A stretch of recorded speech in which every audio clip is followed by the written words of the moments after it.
It's my first time on this Seoul conference, and until this big camera showed up, I was actually pretty relaxed. But then I was like, whoa, this is bigger than I thought. Yes, and as you've said, I am very passionate about leadership. I've always been. And then the solution-focused view added on this later, like 7-8 years ago. And since then, it was always my passion to try to mix it, right? To see, like, what does it mean? Does it work together? Obviously it does. But what are nuances that are important? I was very inspired by your talk this morning, where you said, like, there are sometimes nuances that don't work and you have to switch some things. It doesn't challenge the approach, but it's still some of the nuances. So what I'd like to do today is a few things in these very short 60 minutes, so it will be fast, is I'd like to have a conversation with you, what your experience is when you work with leaders on, like, what are small differences when working with leaders and leadership development, like small nuances. I have a hypothesis there are a few, and I can talk a bit more about that. The second thing I would like to talk about is then this notion of development. So what does development really mean? And I remember the first time I got inspired by this notion of development was my first course, Coaching Pure with Peter Szabo, where there was one of these quotes on the wall. It was a German quote which said, das Potenzial der Raupe kann nicht mit Flugstunden erreicht werden, sondern nur durch die Entwicklung zum Schmetterling. Or in English, the potential of the caterpillar cannot be reached by additional flight training and flying hours, but by developing to butterfly. And I got intrigued by this notion of, yes, so we live in a world where we do a lot of flying lessons. And what is it then that is developing? Is it just waiting? Because we're not caterpillars, right? We are maybe butterflies already, but still there's something that's developing, obviously. And so I got very intrigued by this notion of what is development, what do we mean? And then the last thing, of course, is, like, once we talked about that and explored it a bit in our own example, if that's true, what's our role then as SF coaches or SF practitioners, whatever your role is? In a sense that when I work with leaders, I believe we live in a world where it's super important that the leaders of this world are ready to grasp the challenges that are ahead of us. We have many challenges, from climate challenges to destructive wars going on to energy crises, and it needs leaders who are not just skilled and had a feedback training, but it needs leaders to be able to have a perspective on different things. And so my question would then be, and so what role do we play to advance the leaders to make them ready for the challenges that they are going to find? So, yes, and if I think about it, I think what inspires me most when I work with these leaders is the people I work with. I had the privilege of having a lot of leaders in my work, and I've been working with them for 3 or 4 years, on and off, on and off. And they inspire me.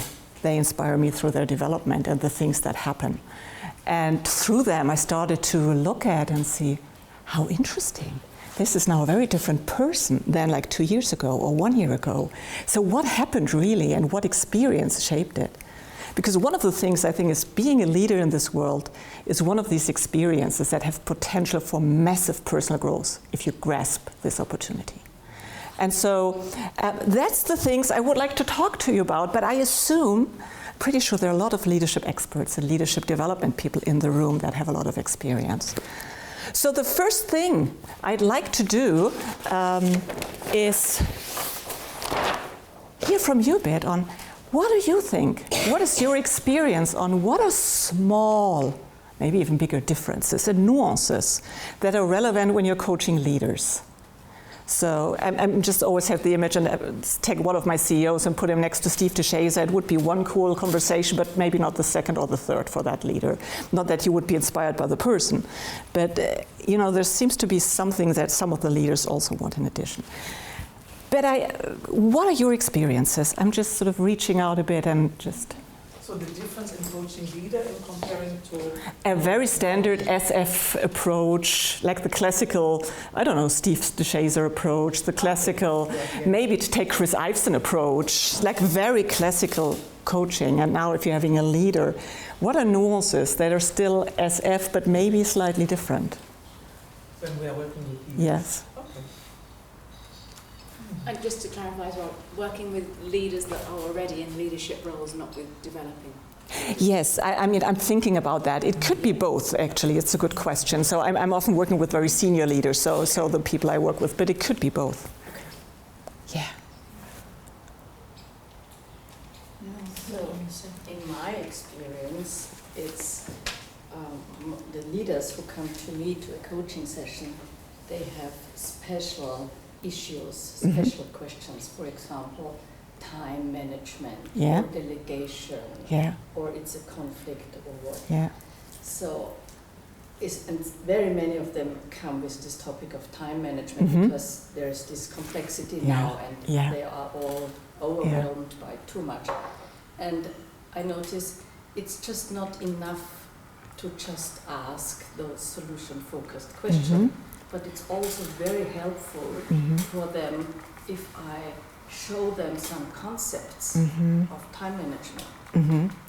Because all of them do not know these concepts, and it's just helpful that I can, in addition to these solution-focused questions and this attitude, also provide some helpful concepts. Sometimes that happens with leaders. They want some concept, some advice, something, and this helps the dialogue go on, and they find their solutions a little bit easier with the help of these concepts. Absolutely, yes. Is it?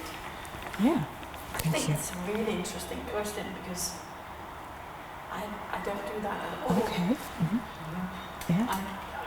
I often tend to simplify even more my SF questions. Okay.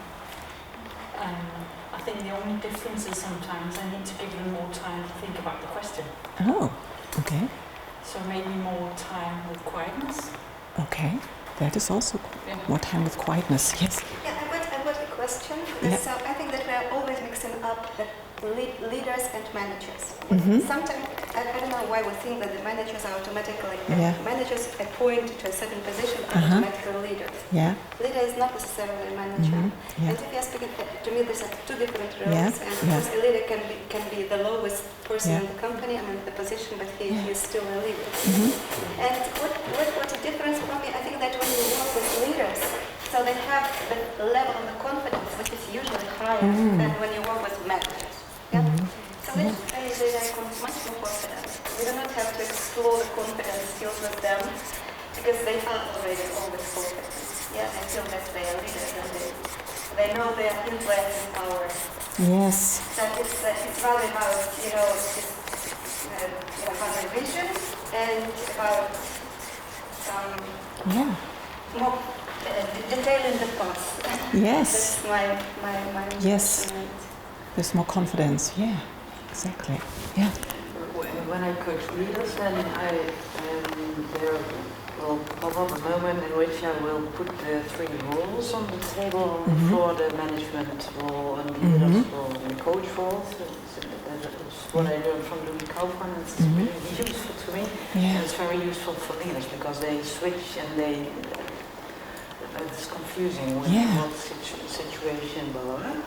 And since that's my own passion, female and masculine leadership.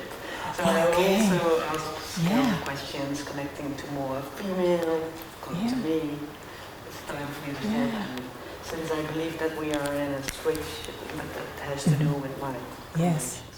But it's interesting, so there are always, like when we work with leaders, there are some concepts at play which I trust use in a very solution-focused way. So we don't move into a training mode, but there are different roles, there are feminine, masculine leaders, there's time management things, so different things that come in sometimes. But not in a sense of, okay, let me show you that. But there's something there that we also have in mind and somehow include in the conversation in a solution-focused way somehow, which is there, which I also experience. And what I found interesting is, and since I also teach coaches, it is like, how do you do that with leaders? Because it's often, like when they come with time management, I think often it is in a way that you say, so what are you already trying? And what are you already doing? And what is working? And based on that, you can see, yeah, you see, that's what you're doing, and that is, and wonder, did you ever think about whether that's urgent or not? And that is how you can bring it in, rather than saying, I give you a concept, right? And that's a bit of the solution-focused way. And then going back and saying, hey, and by the way, did this make sense to you, or is there something else you were looking for? So it's always this partnering notion of getting, of connecting with them. I'm struggling a little bit with the question.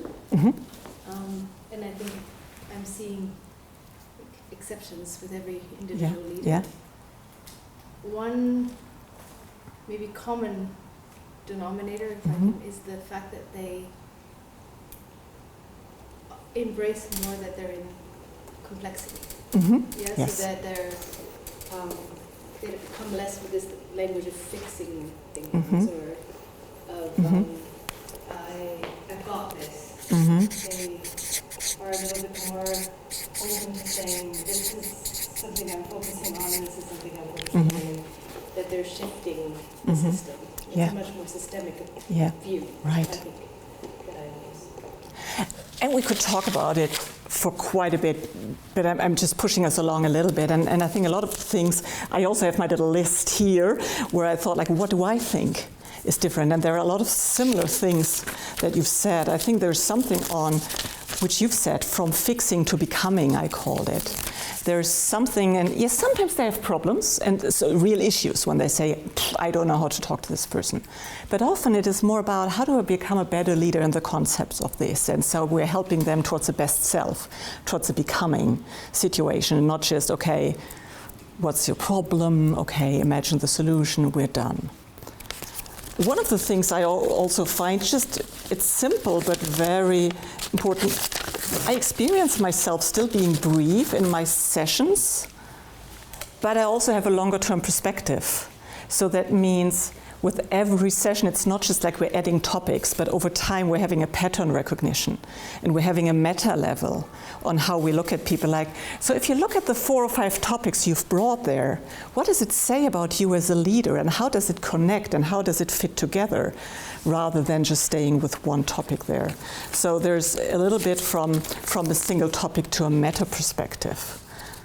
And there was one thing which goes a little bit towards what you said with the confidence, where it's a bit ICF borrowed. In ICF we talk a lot about partnering, but my sense is also with leaders, I do partnering, but it becomes more implicit, because they don't want to be asked at every third question, is this a good question?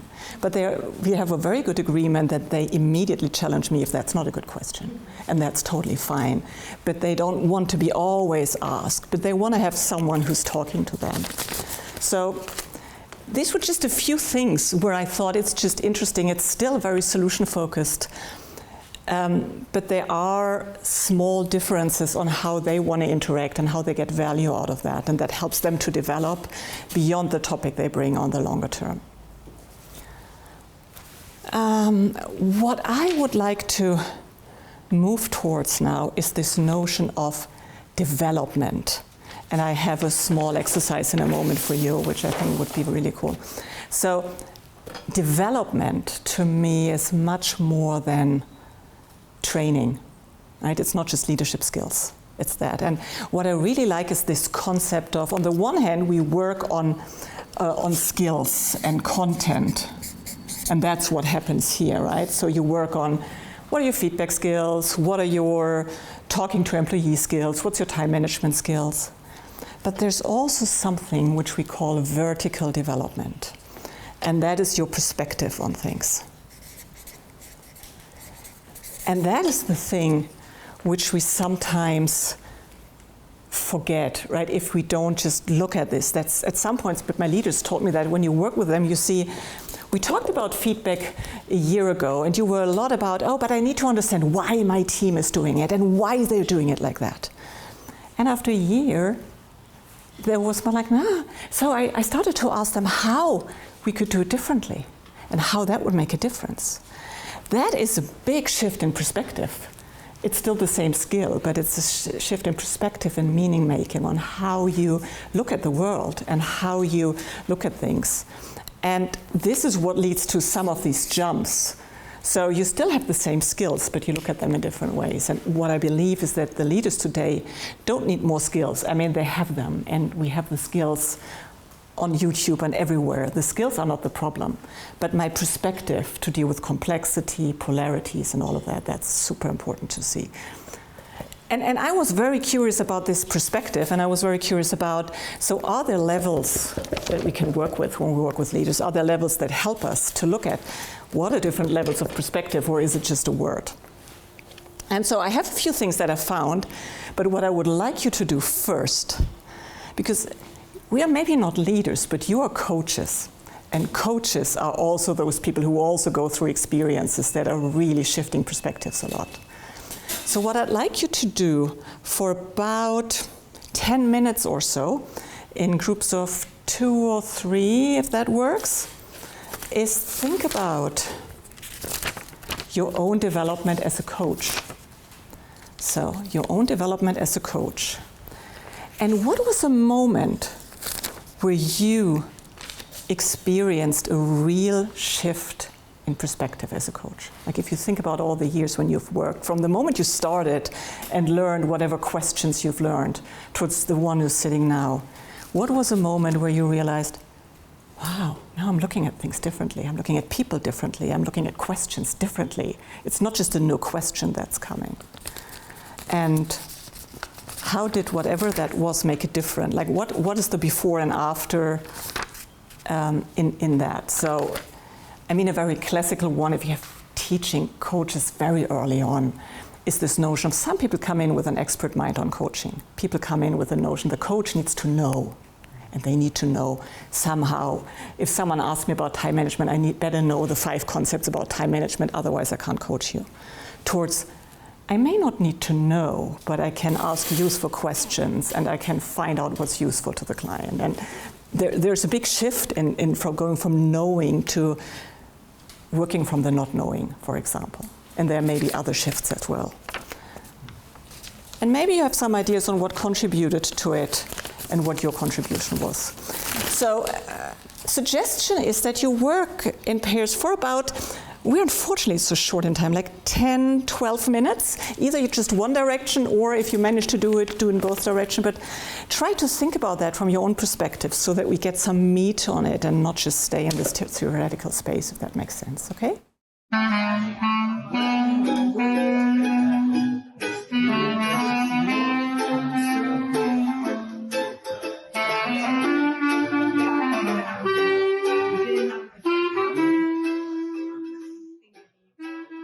So I heard many intense, different discussions, but I'm very curious now. What were shifts and developments that you noticed and discovered in these conversations? What were relevant shifts for yourself, shifts in perspective? Sorry, say again. What were shifts in perspective from this conversation? From this conversation, things that you discovered in the conversation. No, more it's like were like things when you in your development as a coach, like what have been shifts there? Yeah. I think one of the main things that we discovered was going away from having it all in the head, having the right question, the right time, perform, to more being there, be present, be aware, and trust the process. Trust the process, and somehow Trust that they know. Trust that they know. That is a real big step, right? The big one of trusting the process and coming out of this this performing expert mind that we have, that in the end it's our responsibility. It's just this inner one to us. There, okay. Yeah. What else? I would add master. When you enter the room, you're new, you explore it. But then you're already familiar with the room, and you move to the next one. Yeah. So that point where you already master and where you already understood how it works, and now you are ready for to move maybe to another level to explore something new. Okay, so mastering something, and then that opens up something new for you. And how is that different in just learning a skill? Like, what's the perspective also that this gives you? as a leader or as a coach if you feel like you've mastered something? I can't compare because it feels completely different. It's like like that. Yeah. So probably in exactly like described in the beginning, it can be the same but on the different level. Yeah. So it's two tough questions to answer. Yeah. Okay. Okay. Yes. Anything else? So actually, the question was, how do you know that you are on a different Yes. level? So from what we have discussed and Sandra shared, and so that's also with that the feedback from other people around us is very important. Yeah. So when you receive the feedback that signals you that you have already improved in something, and then you accept this, and you accept that they are right, and they are not, just saying good words to you, then you feel, okay, just move to the next level. Okay, So yes. it goes internal, so we internalize that, but also so we receive the feedback from other people. You receive it, but you take it and you internalize it, so it helps you grow as a person. It becomes our, Because sometimes, of course, people are saying to you, you're great, and you say, no, that's not about me, no. They would like to please me, say that. And if you do not accept it, and then you feel even worse sometimes. Yeah, so exactly. You have to accept. Yes, exactly. But I heard after that video, which really impressed myself, and I think it's important also to not to forget, it's when we recognize this development from us, we sometimes forgot that we are still we did in the past always micro steps that we cannot recognize, and then on a certain point we recognize, but it's not that in this point is happening something that we were like really on our path since I don't know long time. That's beautiful. I said that it's not that I'm sitting in the cafe on the 5th of May saying, I have now moved to the different level. Yes. So this Exactly. is to celebrate, this is a gradual process. This is just when you become aware. Yes. This is just when you become aware. That's such a beautiful point. It's because it's not like, in rare cases it is like, wow, but very often it's a process. And it's sometimes also a very foggy process where you sometimes are not very happy about what is until it's that, right? And we see that often in our leaders as well. They are in these foggy states where it's not yet clear and that, but then all of a sudden you see it's there, right? And it's beautiful. How about you? Like, you talked about also moments, like what were moments and experiences you saw? Not so much about content-wise, but I noticed again that it's so useful to explore all those specific moments in my personal development as a useful resource also in the now to create a better future for myself and me. Right. Thank you. So exploring that, beautiful, What we have not discussed, because we discussed it from the view of what is coaching, solution focus versus coaching in a more traditional way. But for me personally, what made a difference is within a company, with a coachee, with regards to the traditional methods, that I try to completely forget about evaluating the situation. Not evaluating the situation, not try to understand it in deep, not giving any sense, my personal sense, just listening and posing the question, those helpful questions that we learned from Solution Focus, from Steve Sejeda, that helped much more the client than me personally to understand the situation, which would be then my understanding of the situation, not the coachee's understanding of the situation. So it's completely with a coachee, just only supporting with questions or with questions, not with my understanding of the situation. So and that's a big shift. Completely with my ideas on the situation. Absolutely. Yes. Trusting the model. Trusting the model, yes. Yeah. Right. And so you started to talk about it a little bit on what factors or experiences contributed, because I think that's often an interesting piece. Like sometimes it happens, and you said sometimes it's looking back at some experiences that helped you to do it. What are factors that helped you on this path, if you look back at it? Like, how did this development happen? Like, if you think about your development, like, what was it that enabled you at some point to just let go?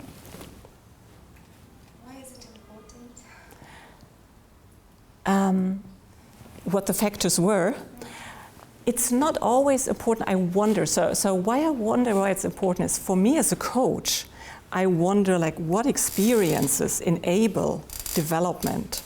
And therefore I'm trying to understand like what are little things, not in a I teach you how to fly mode, but in a like what are things and typical experiences that enable growth a little bit more than maybe other things. That's where I'm looking for, and that's why I'm... No, there isn't, when I asked you, I didn't want to challenge you personally. Yeah. I mean, for me personally, I don't really care how something happens. I just work with what it is. Mm-hmm. Yeah, I think that, okay, if I know how it happened, would it be helpful next time? No, because the situation has changed already, the life has changed, the context has changed. Yes. So I'm not really very much interested in the future, why it happened. Yeah. I just say, okay, this is what happens, or what happened, okay, how it would be useful.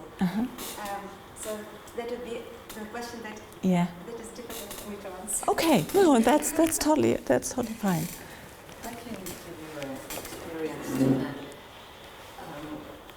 In my career as a coach, there were some situations which were really challenging, and I noticed, I just went into it and I experienced, I can do it. Yeah. I'm successful.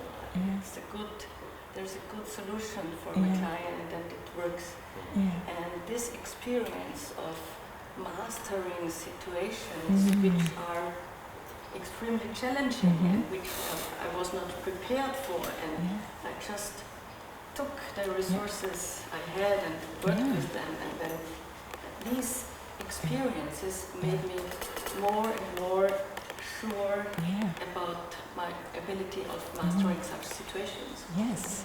And that's, I think, the way I, by the years, developed this attitude of whatever comes, I will find the fitting questions and tools and to help my clients. Right, and that's sometimes what we hear with leaders. I mean, sometimes they're thrown into a lot of difficult situations. But by reflecting on them and going through them, there's an opportunity in that to go out stronger out of that. And sometimes, even if you're in a bad situation, just being aware that this can be an opening to development on a very different level is just one way this can happen. And often for leaders, they say that. They went through a failure, they even got fired and started something new, but it just shifted something, and that's sometimes the moment we are on their side. Yeah. So what I also mentioned with Victoria, it could be a factor to observe myself always how with what concepts in my head am I going into coaching. If I go as a coach with the idea I help, or if I'm going, let's see how can I develop myself as a coach in this coaching. Yes. Yeah. So it's setting your intention and preparing. Being aware of all the different concepts I'm going into coaching and how I ask the questions. Okay. Yes. Beautiful, yeah. Okay. Wonderful. And I think sort of a lot of the things you mentioned, I think, have already go into that last question of how can we as a coach support it. I just want to go quickly back on these development points that you've mentioned, because a lot of the things that you've said often, I mean, for coaches it's a bit different than for leaders, but it's still sort of this notion of I start to trust who I am, and then I'll do my job.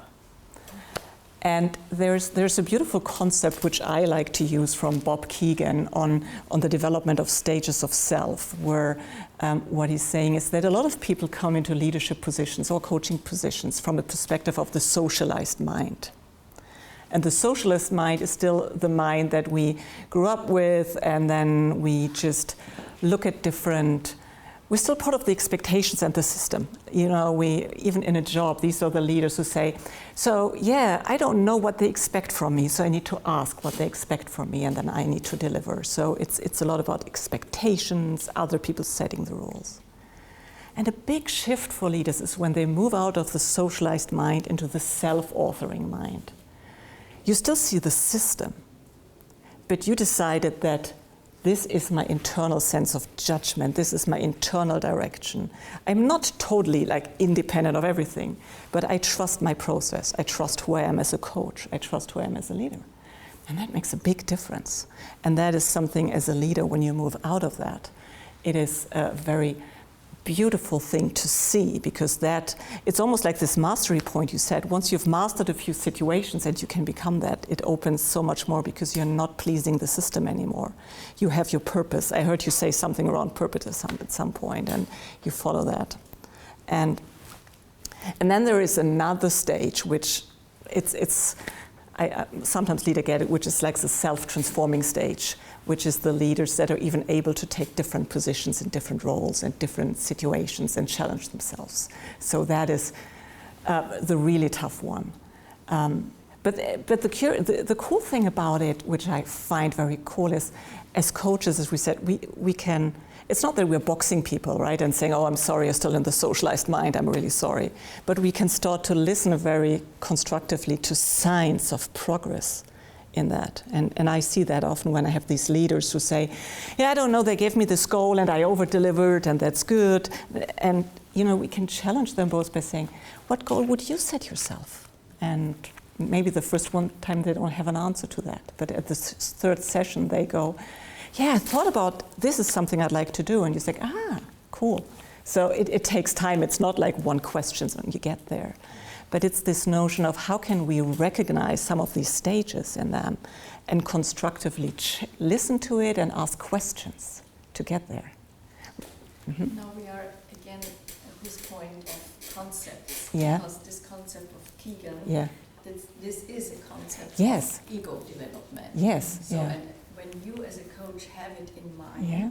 you can put these questions to yeah. the client. Right. You will yeah. ask different questions if you have this concept absolutely. in mind. Yeah.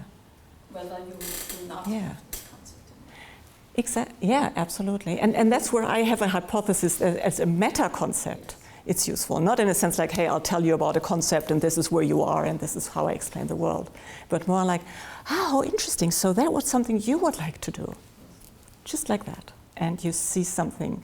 But there is an assumption in the same way that there's an assumption that we ask forward-moving questions, that it's in our world maybe better to ask a question about the preferred future than the dreaded past. It's also an assumption we're having. And so, therefore, I'm thinking it could be an assumption to say, it might be helpful to look for moments of self-authoring rather than socialized moments. And it's a question. I mean, it's not that I have the answer for that. It's more like a discovery where I sometimes thought that could be interesting. And a nice parallel, in fact, is most of us are here in this situation is this idea of what question do I ask, or how do I ask the right question, and how do I, so there's this technique that we're learning and wanting to master. And when we go back into the resources, often in coachings we realize, oh yeah, I know this. Oh yeah, I can trust myself. Yeah. I can just be, and it's enough. Yeah. Yeah. And I don't know how many of my coachings, came out in that way that, oh, okay, so you've done this and this before, and what gives you the confidence that you can do this now? I was like, actually, yeah, okay, I can, right? Yeah. Yeah. And it's almost this recentering to, I can just be. Yeah. Yeah. Exactly. And even though I'm attracted to things outside of me, and oh my God, what yeah. am I lost to this thing? What is it? How do you trust yourself? Yes. Yeah. And that's like one of the key moments when you think about developing leaders for the future, that they move out of the expectation state and into the self-authoring. And later on, maybe something else, because I think that is something where we can help them get more to. Okay, so, and I'm just showing this page because I drew it, and maybe we can put it on the video. That's what I told you about the 3 stages. It's the socialized mind, external direction shaped by expectations, adhere to old identities, the self-authoring aligned with inner sense of direction, inner sense of judgment. You can step back and take a stand. And the self-transforming, where you're unattached to your identities. You can see beyond yourself and you have a systems perspective. So that's a very, very high-level version of that. And it's, I found it helpful to read as one meta concept, but not as the answer. I think that to me is very important. It's a meta idea of things. But I'd be curious on maybe just have a quick conversation two by two, like what are you taking away from that, either for your own development as a coach or for how you work with leaders? Just think about like what is one thing that you're taking away from that conversation that might be somehow useful. Just 2 minutes, 2 by 2 in your 3s or 2s.